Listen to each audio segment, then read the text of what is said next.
CM Chandrababu Tirumala శ్రీవారికి సతీ సమేతంగా పట్టు వస్త్రాలు సమర్పించారు. లడ్డు వివాదం తర్వాత ఆయన తొలిసారి తిరుమలకు వెళ్లారు. స్వామివారి బ్రహ్మోత్సవాలలో భాగంగా ధ్వజస్తంభారోహణ కార్యక్రమంలో పాల్గొన్నారు. ఆయన సతీమణి భువనేశ్వరితో కలిసి బేడి ఆంజనేయ స్వామి ఆలయం నుంచి నడుచుకుంటూ ఆలయంలోకి వెళ్లి పట్టు వస్త్రాలు సమర్పించారు. గత 5 ఏళ్లలో సతీమణి పక్కన లేకుండానే జగన్ శ్రీవారికి పట్టు వస్త్రాలు సమర్పించారు.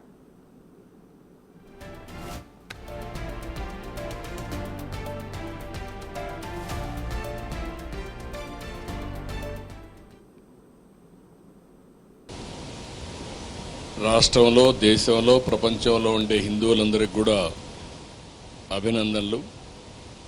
ఈరోజే బ్రహ్మోత్సవ కార్యక్రమాలు ప్రారంభమైనాయి.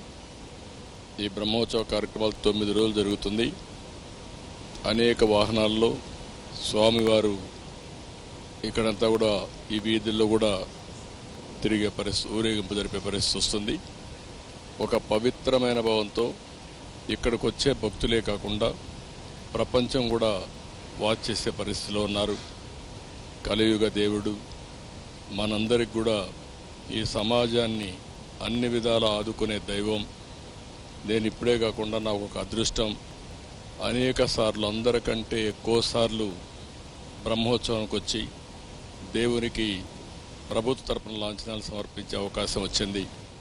దీనికి నేను గర్వపడుతూ ఈ పవిత్రమైన రోజున మీ అందరికీ విజ్ఞప్తి చేస్తున్నా. ఈ 9 రోజుల్లో ఒక 15 లక్షల మంది భక్తులు ఇక్కడికి వస్తారు. ఈ 15 లక్షల మందికి ఎలాంటి ఇబ్బంది లేకుండా టీటీడీ మేనేజ్మెంట్ అయితే అన్ని కార్యక్రమాలు చేపడుతున్నారు.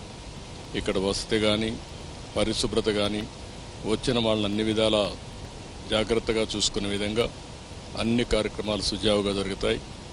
దేవుని దయ వల్ల ఇక్కడ అందరం కూడా మనం ఒక సేవకుల మారిగా పనిచేసి ఈ భక్తిని ప్రతిబింబించే విధంగా ఇక్కడ గోవింద గోవింద నామస్మరణం తప్ప ఇంకోటి ఏమీ ఉండకుండా మనం చూసుకోవాల్సిన బాధ్యత మనందరిపైన ఉంది.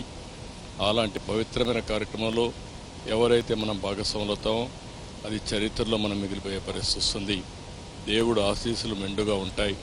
ప్రతి ఒక్కరు కూడా ఇక్కడికి వచ్చినప్పుడు ఒక పవిత్రతను పాటించవలసిందిగా మరొక్కసారి కోరుకుంటూ టీటీడీ మేనేజ్మెంట్ చేసే కార్యక్రమాలకి పూర్తిగా సహకరించవలసిందిగా మరొక్కసారి విజ్ఞప్తి చేసుకుంటూ అందరికీ నమస్కారాలు. ఓం నమో వెంకటేశాయ.